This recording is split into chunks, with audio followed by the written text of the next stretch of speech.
Hello दोस्तों, आप सभी लोग कैसे हैं। उम्मीद है बहुत ही उम्दा होंगे और अपनी तैयारी को बहुत ही बेहतरीन तरीके से आप लोग कर रहे होंगे, क्योंकि अब एग्ज़ाम में बिल्कुल भी टाइम नहीं बचा है, क्योंकि एग्ज़ाम शुरू हो चुके हैं और जिनका हो गया है उनके लिए बेस्ट विशेष हैं कि उनका एग्ज़ाम क्लियर हो जाए सभी लोगों का और अच्छा निकला हो एग्ज़ाम।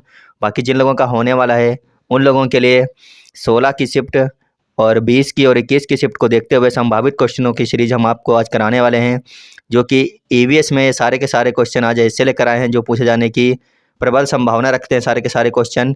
तो चलिए शुरू करते हैं अपनी आज की क्लास को शुरू करने से पहले आप लोगों को करना है एक काम। वो काम ये है कि सेशन को शेयर कीजिए सभी के पास में और सभी को जोड़ लीजिए। फिर शुरू करते हैं क्लास। आज की क्लास आप लोगों के लिए काफ़ी इंपॉर्टेंट रहने वाली है, तो स्किप नहीं करनी है आपको क्लास है और पूरे के पूरे क्वेश्चन देखने हैं। 23 क्वेश्चन आज की क्लास में आपके लिए लेकर आए हैं, तो आप लगातार बने रहिए और 23 क्वेश्चनों के साथ में देखिए कि आप कितने क्वेश्चन कर पा रहे हैं। तो चलिए शुरू करते हैं क्लास। पहला क्वेश्चन है, पर्यावरण अध्ययन की कक्षा 3 से 5 तक के लिए एक विषय क्षेत्र है जो संकलित करता है। क्वेश्चन है, पर्यावरण अध्ययन की कक्षा 3 से 5 तक के लिए एक विषय क्षेत्र है जो संकलित करता है। पहला ऑप्शन है विज्ञान और सामाजिक विज्ञान की अवधारणाओं और मुद्दों को। दूसरा ऑप्शन है पर्यावरणीय शिक्षा और विज्ञान की अवधारणाओं और मुद्दों को। तीसरा ऑप्शन है विज्ञान की अवधारणाओं और मुद्दों को। और चौथा ऑप्शन है शिक्षा, सामाजिक अध्ययन और विज्ञान को, अवधारणाओं को और मुद्दों को। तो बताइए इनमें से कौन सा ऑप्शन सही हो जाएगा क्वेश्चन नंबर 1 का। सेशन को अगर आपने शेयर नहीं किया तो कर, जो लोग चैनल पर नए जुड़ रहे हैं चैनल को सब्सक्राइब कर लीजिए सीटेट की और अन्य एग्जाम की बेहतरीन तैयारी के लिए। तो इसका जो लोग ऑप्शन नंबर डी कर रहे हैं उनका सही आंसर हो जाएगा पर्यावरण अध्ययन की कक्षा 3 से कक्षा 5 तक के लिए एक विषय क्षेत्र है शिक्षा, सामाजिक अध्ययन और विज्ञान को, अवधारणाओं, मुद्दों का, यानी ऑप्शन नंबर डी इसका सही हो जाएगा। देखते हैं अगला क्वेश्चन। क्वेश्चन है, प्राथमिक स्तर पर पर्यावरण अध्ययन के आकलन में निम्नलिखित में से कौन सा एक संकेतक उपयुक्त नहीं है। आपको बताना है कौन सा एक संकेतक उपयुक्त नहीं होगा। पहला है स्मरण, दूसरा है प्रश्न पूछना, तीसरा ऑप्शन है न्याय और समानता के प्रति चिंता और चौथा है सहयोग। तो आपको बताना है प्राथमिक स्तर पर पर्यावरण अध्ययन के आकलन में निम्नलिखित में से कौन सा एक संकेतक उपयुक्त नहीं है। क्वेश्चन नंबर 2 का सभी लोग आंसर कीजिए। तो आज की क्लास है संभावित आने वाली एग्जाम के लिए बनाएगी, जो आपके एग्जाम चल रहे हैं सीटेट के, उसमें संभावित प्रश्नों की श्रृंखला चल रही है इस समय। तो आप लगातार नियमित रूप से रोज इस क्लास को देखते रहिए ईवीएस की। इसमें आपको संभावित क्वेश्चन कराए जाएंगे जो आपको एग्जाम में मिल सकते हैं। आपकी 16 और 20 और 21 की शिफ्ट को देखते हुए सारे के सारे क्वेश्चन आज हम आपके लिए लेकर आए हैं निकाल के। काफ़ी मेहनत करनी पड़ी आपके लिए, तो आपका इतना फर्ज है कि क्लास को शेयर कीजिए जल्दी जल्दी से और वीडियो को लाइक कीजिए सभी लोग। क्वेश्चन नंबर 2 का जो लोग ऑप्शन नंबर सी कर रहे हैं, न्याय और समानता के प्रति चिंता, बिल्कुल सही आंसर हो जाएगा ऑप्शन नंबर सी। आगे देखते हैं, कक्षा 5 की पर्यावरण अध्ययन की पाठ्य पुस्तक के एक पाठ में सर्वेक्षण और लेखन पर एक भाग का मुख्य उद्देश्य है। ऑप्शन देखते हैं। पहला ऑप्शन है शिक्षार्थियों को अवसर उपलब्ध कराना कि वे चीज़ों को सीखें और खोजें। दूसरा है विषय की आधारभूत अवधारणाओं को सीखने में शिक्षार्थियों की मदद करना। तीसरा है शिक्षार्थियों के व्यवहारिक कौशल में सुधार करना। और चौथा ऑप्शन है शिक्षार्थियों की सामान्य जानकारी का आकलन करना। तो बताइए कक्षा 5 की पर्यावरण अध्ययन की पाठ्य पुस्तक के एक पाठ में सर्वेक्षण और लेखन पर एक भाग का मुख्य उद्देश्य क्या हो सकता है। सभी लोग आंसर करेंगे क्वेश्चन नंबर 3 का। संभावित प्रश्नों की सीरीज चल रही है आपके लिए, रोज आप लोग इस क्लास को देखिए ईवीएस की जब तक आपका एग्जाम नहीं होता है। काफ़ी सारे क्वेश्चन आपको हमारी क्लासों से देखने को मिलेंगे, उम्मीद है 100% क्वेश्चन देखने को मिलेंगे। तो इसका ऑप्शन नंबर 1 सही हो जाएगा, शिक्षार्थियों को अवसर उपलब्ध कराना कि वे चीज़ों को सीखें और खोजें, यानी ऑप्शन नंबर ए इसका सही आंसर हो जाएगा। अगला क्वेश्चन है, निम्नलिखित में कौन सही सुमेलित नहीं है। इस प्रकार का क्वेश्चन आपके एग्जाम में आ चुका है। इस प्रकार का क्वेश्चन आपके एग्जाम में आ भी चुका है। एक साइड में हांगकांग, केरल, कश्मीर, गोवा। एक साइड में दिया है पका हुआ सांप, मतलब कि पकाया हुआ सांप। दूसरी तरफ है किसी भी करी के साथ उबला टेपिओका। तीसरा है सूरजमुखी के तेल से बनी मछली और चौथा नारियल के तेल में बनी समुद्र की मछली। तो बताइए आपको मिलान करना है तो कौन सा इसमें से सही सुमेलित नहीं है। क्वेश्चन नंबर 4 का हो जाएगा ऑप्शन नंबर सी। कश्मीर में सूरजमुखी के तेल की बनी मछली नहीं बल्कि सरसों के तेल की बनी हुई मछलियाँ होती हैं, तो इसका यही सही सुमेलित नहीं है। बाकी के ऑप्शन हांगकांग में पकाया हुआ सांप और केरल में किसी भी करी के साथ उबाला हुआ टेपियोका और गोवा में नारियल के तेल से बनी हुई समुद्र की मछली, बाकी 3 सही है। लेकिन ऑप्शन नंबर सी जो है वो गड़बड़ है थोड़ा, इसमें सूरजमुखी का तेल नहीं होगा, सरसों के तेल में बनी हुई मछली कश्मीर में खाई जाती हैं। आगे देखते हैं, क्वेश्चन है बच्चों को पर्यावरण अध्ययन सीखने में प्रभावशाली तरीके से जोड़ा जा सकता है। बच्चों को पर्यावरण अध्ययन सीखने के लिए प्रभावशाली तरीका कौन सा हो सकता है और किस तरीके से उनको जोड़ा जा सकता है। पहला ऑप्शन दिया है वृत्तांत, दूसरा है कहानियाँ, तीसरा है शिक्षक के द्वारा अवधारणाओं की प्रभावशाली व्याख्या और चौथा ऑप्शन है शिक्षक के द्वारा अवधारणाओं का प्रभावशाली प्रदर्शन और व्याख्या। तो सभी लोग आंसर कीजिए, इनमें से कौन सा ऑप्शन हो जाएगा क्वेश्चन नंबर 5 का। सारे के सारे क्वेश्चन मोस्ट इंपॉर्टेंट क्वेश्चन है और पूरे के पूरे क्वेश्चन आपको देखने आज की क्लास में 23 क्वेश्चन है, 12 से 15 मिनट की क्लास रहने वाली है, तो लगातार बने रहिए क्लास में। क्वेश्चन नंबर 5 का हो जाएगा ऑप्शन नंबर डी, केवल ए और बी हो जाएगा इसका सही आंसर। वृत्तांत और कहानियाँ इसका सही आंसर हो जाएगा, ए और बी इसका सही आंसर है, ऑप्शन नंबर डी सही आंसर है इसका। देखते हैं अगला क्वेश्चन, आप लोग याद रखना है इसका सही आंसर है वृत्तांत और कहानियाँ, ऑप्शन नंबर ए और बी, यानी ऑप्शन डी इसका सही आंसर हो जाएगा। आगे है निम्नलिखित में सीखने के कौन से सिद्धांत का पर्यावरण अध्ययन में अनुसरण होता है। सीखने के कौन से सिद्धांत का पर्यावरण अध्ययन में अनुकरण होता है आपको बताना है। ऑप्शन है अज्ञात से ज्ञात की ओर, ज्ञात से अज्ञात की ओर, वैश्विक से स्थानीय, या फिर अमूर्त से मूर्त की ओर। तो क्वेश्चन नंबर 6 का सभी को आंसर करना है। सीखने के कौन से सिद्धांत का पर्यावरण अध्ययन में अनुसरण होता है, आंसर कीजिए सभी लोग क्वेश्चन नंबर 6 का। सारे के सारे क्वेश्चन बेहद इंपॉर्टेंट है और प्रैक्टिस सबसे ज़्यादा ज़रूरी है। अगर आपने 4 महीने पहले से भी पढ़ाई नहीं की कोई दिक्कत नहीं है, क्योंकि अभी भी अगर आप मेहनत करते हैं तो पढ़ाई को कवर कर लेंगे, सिर्फ प्रैक्टिस करने की ज़रूरत है। अगर आपने पहले से कुछ भी पढ़ा है तो उसको प्रैक्टिस के द्वारा आप धार लगा सकते हैं उसमें। इसका ऑप्शन नंबर बी, ज्ञात से अज्ञात की ओर बिल्कुल सही आंसर हो जाएगा इसका ऑप्शन नंबर बी, ज्ञात से अज्ञात की ओर जो है सही आंसर इसका हो जाएगा। आगे देखते हैं, पर्यावरण अध्ययन में शिल्पकला और चित्रकला को समूह में करके सीखने पर बल दिया जाता है क्योंकि ऑप्शन है कक्षा की अनुशासनहीनता को रोकने के लिए समूह में सिखाना शिक्षकों के लिए एक आसान और बहुत प्रतिभाशाली युक्ति है। दूसरा ऑप्शन है समूह में सीखना सहपाठी द्वारा सीखने को प्रोत्साहित करता है। तीसरा है समूह में सीखना कक्षा में सामाजिक अंतःक्रिया को बेहतर करता है। चौथा ऑप्शन है समूह में सीखना पर्यावरण अध्ययन के पाठ्यक्रम को समय पर पूरा करने में सहायता करता है। तो इधर ऑप्शन दिए हैं, बताइए इनमें से कौन सा ऑप्शन सही हो जाएगा। क्वेश्चन नंबर 7 का सभी लोग आंसर कीजिए। किस प्रकार के क्वेश्चन आपके एग्जाम में लगातार बन रहे हैं व्याख्या वाले। तो क्वेश्चन नंबर 7 का हो जाएगा ऑप्शन नंबर ए, यानी बी और सी इसका सही आंसर हो जाएगा। बी है समूह में सीखना सहपाठी द्वारा सीखने को प्रोत्साहित करता है और सी है समूह में सीखना कक्षा में सामाजिक अंतःक्रिया को बेहतर करता है। ऑप्शन नंबर बी और सी, यानी इसका जो है ए वाला सही हो जाएगा, इसमें दिया है बी और सी। आगे देखते हैं, निम्नलिखित में से कौन सा पर्यावरण अध्ययन में सीखने का रचनात्मक आकलन का साधन नहीं है। पहला है वर्णन अभिलेख, दूसरा है वार्षिक उपलब्धि परीक्षण, तीसरा है पोर्टफोलियो और चौथा है क्रम निर्धारण मापनी। तो आपको बताना है निम्नलिखित में से ऐसा कौन सा है जो पर्यावरण अध्ययन में सीखने का रचनात्मक आकलन का साधन नहीं है। आंसर कीजिए क्वेश्चन नंबर 8 का सभी लोग करेंगे। जितने लोग नए जुड़ रहे हैं चैनल पर, चैनल को सब्सक्राइब कर लीजिए और एक बार वीडियो को सभी के पास में शेयर कर दीजिए और लाइक कर लीजिए वीडियो को। इसका आंसर कीजिए सभी लोग, इसका हो जाएगा वार्षिक उपलब्धि परीक्षण। ऑप्शन नंबर 20 का सही आंसर हो जाएगा वार्षिक उपलब्धि परीक्षण। आगे देखते हैं, क्वेश्चन है निम्नलिखित में से क्या पर्यावरण अध्ययन को सीखने का सबसे प्रभावशाली संसाधन है। जो नीचे दिए गए हैं इनमें से ऐसा कौन सा संसाधन है जो पर्यावरण अध्ययन को सबसे प्रभावशाली बनाता है। निम्नलिखित में से क्या पर्यावरण अध्ययन को सीखने का सबसे प्रभावशाली संसाधन होगा। पहला है परिवार और सदस्य, दूसरा है समुदाय और सदस्य, तीसरा है समाचार पत्र, चौथा है कक्षा। तो आपको आंसर देना है इनमें से कौन सा ऑप्शन सही हो जाएगा। सभी लोग क्वेश्चन का आंसर दीजिए क्वेश्चन नंबर 9 का।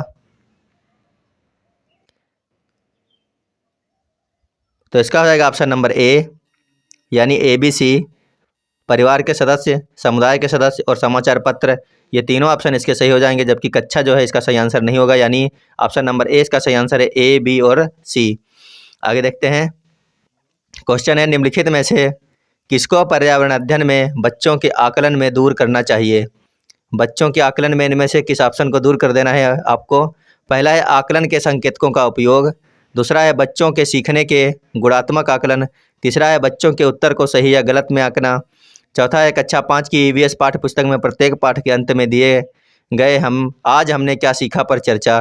तो आपको इनमें से ऐसा कौन सा ऑप्शन है जिसको बच्चों के आकलन से दूर करना है। तो आंसर कीजिए क्वेश्चन नंबर 10 का सभी लोग। क्वेश्चन नंबर 10 का हो जाएगा ऑप्शन नंबर C, बच्चों के उत्तरों को सही या गलत में आंकना। यह आपको नहीं करना है, बाकी तीनों ऑप्शन सही हो जाएंगे। आगे देखते हैं, क्वेश्चन है पर्यावरण अध्ययन के शिक्षक के द्वारा बच्चों को जानवरों का अवलोकन और उनका चित्र बनाने को प्रेरित करने का उद्देश्य क्या होगा? ऑप्शन है बच्चों में सृजनात्मकता का विकास करना, दूसरा है बच्चों में अवलोकन और रचना कौशलों का विकास करना, तीसरा ऑप्शन है बच्चों में सौंदर्यगत संवेदना का विकास करना। तो आंसर कीजिए क्वेश्चन नंबर 11 का कौन सा ऑप्शन सही हो जाएगा? सभी लोग बताएंगे क्वेश्चन नंबर 11 में कौन सा आंसर सही हो जाएगा। अब सारे के सारे क्वेश्चन एग्जाम में आने की प्रबल संभावना रखने वाले क्वेश्चन हैं। इसी प्रकार के क्वेश्चन आएंगे और हो सकता है यही क्वेश्चन आपको देखने को मिल जाए हूबहू। तो क्वेश्चन नंबर 11 का हो जाएगा ऑप्शन नंबर बी, यानी कि ए, बी और सी, इसमें तीनों ऑप्शन सही हो जाएंगे। ए, बी, सी, ए, बी और सी तीनों ऑप्शन इसके सही हैं। इसका हो जाएगा ऑप्शन नंबर बी। आगे देखते हैं। एक कक्षा 5 की शिक्षिका, कक्षा 5 की जो है एक शिक्षिका क्रियाकलाप का संचालन करती है जिसमें वह कक्षा के बच्चों से फर्श पर चीनी के कुछ दाने डालने को कहती है और उनको चींटियों के आने का इंतजार करने को कहती है। बच्चों को इस क्रियाकलाप से अर्थपूर्ण सीखने को मिल सकता है यदि शिक्षक।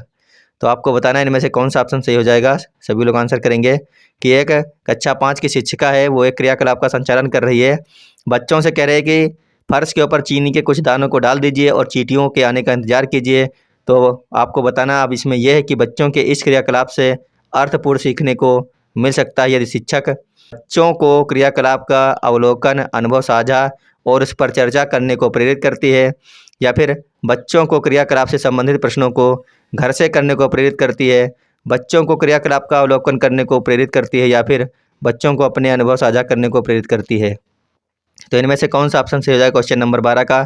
बहुत ही बेहतरीन क्वेश्चन है, लाजवाब क्वेश्चन कह सकते हैं इसको हैं आप लोग।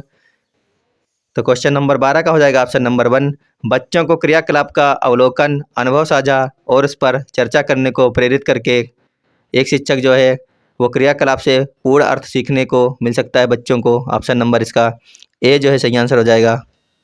ऑप्शन नंबर ए इसका बिल्कुल सही आंसर हो जाएगा। आगे देखते हैं।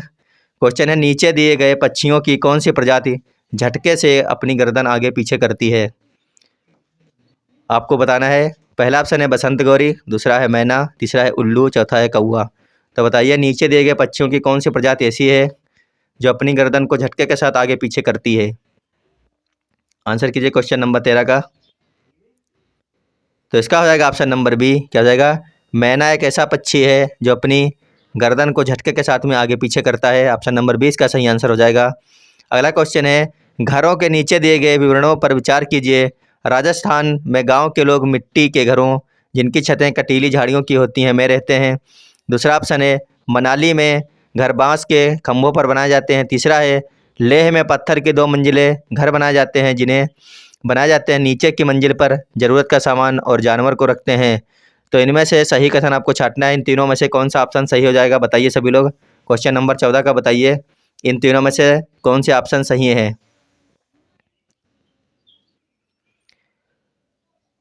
क्वेश्चन नंबर 14 का जो ऑप्शन नंबर ए है, राजस्थान में गांव के लोग मिट्टी के घरों जिनकी छतें कटीली झाड़ियों की होती हैं, बिल्कुल सही है। ऑप्शन नंबर बी क्या है?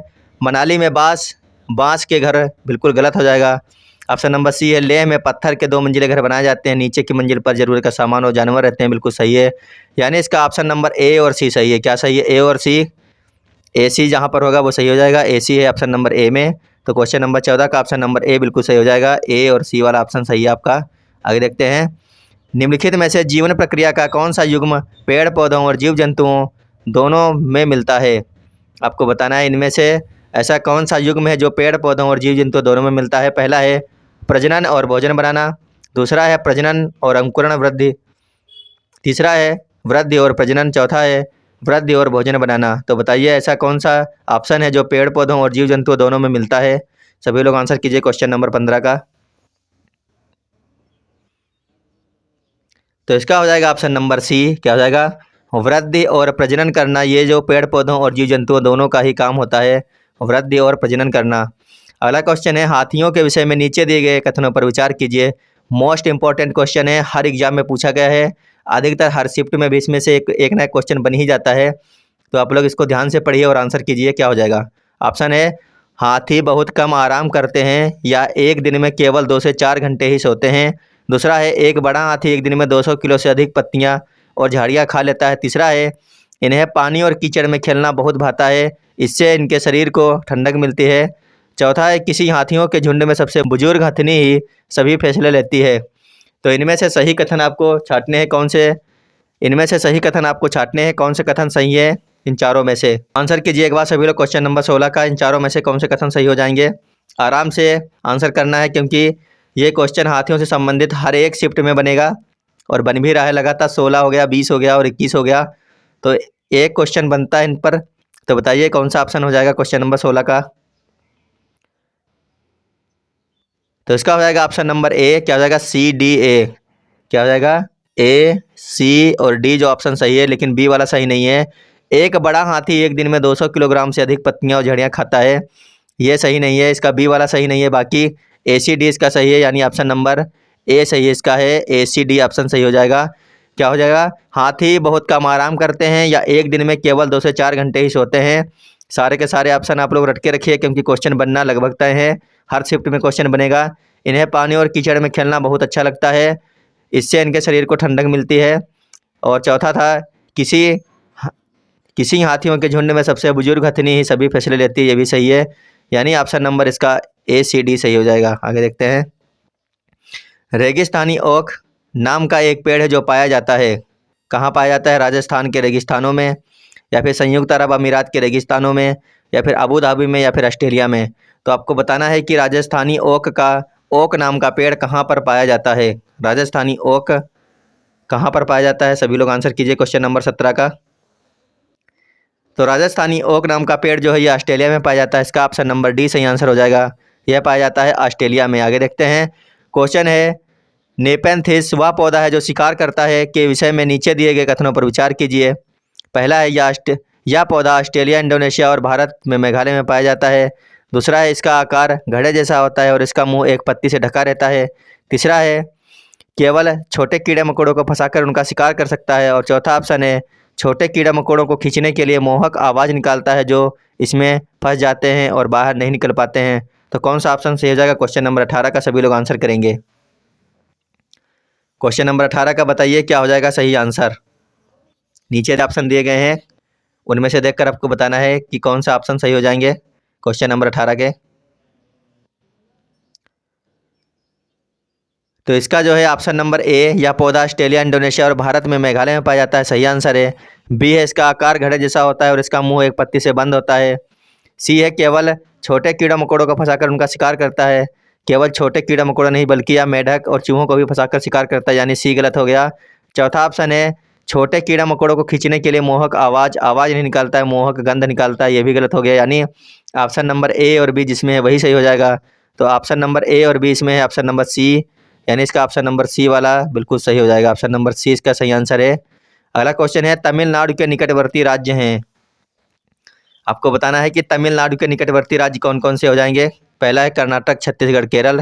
दूसरा है आंध्र प्रदेश, केरल, कर्नाटक। तीसरा है आंध्र प्रदेश, उड़ीसा, कर्नाटक। चौथा है केरल, आंध्र प्रदेश, महाराष्ट्र। तो बताइए तमिलनाडु के निकटवर्ती राज्य इनमें से कौन से हो जाएंगे।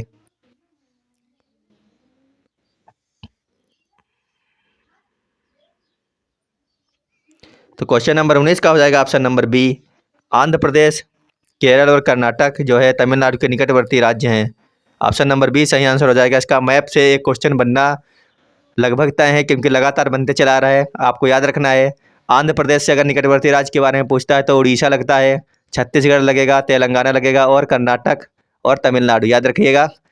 आपसे पूछ सकता है कि मध्य प्रदेश से कौन कौन से राज्य सीमा बनाते हैं, 4 ऑप्शन में दिया होगा। तो मध्य प्रदेश से बनने वालों की सीमा है महाराष्ट्र है, तेलंगाना है, छत्तीसगढ़ है, उत्तर प्रदेश है, राजस्थान है, गुजरात है। इस प्रकार से आप लोग याद रखिएगा 4-5 राज्यों को। नीचे के जो साउथ इंडिया के राज्य उनको रट लीजिएगा। गोवा से पूछे कौन से राज्य सीमा बनाते हैं तो महाराष्ट्र और कर्नाटक बनाते हैं। केरल से पूछेगा तो तमिलनाडु बनाता है और कर्नाटक बनाता है। उसके बाद में अगर आपसे पूछे कर्नाटक से कौन से राज्य सीमा बनाते हैं तो कर्नाटक सीमा बनाने वाले राज्य हैं गोवा, महाराष्ट्र, तेलंगाना, आंध्र प्रदेश, तमिलनाडु और केरल। इस प्रकार से आप लोग याद कर लीजिएगा 5-6 राज्यों को। आगे देखते हैं। क्वेश्चन है निम्नलिखित में से क्या पर्यावरण अध्ययन के शिक्षक के लिए वांछनीय गतिविधि है।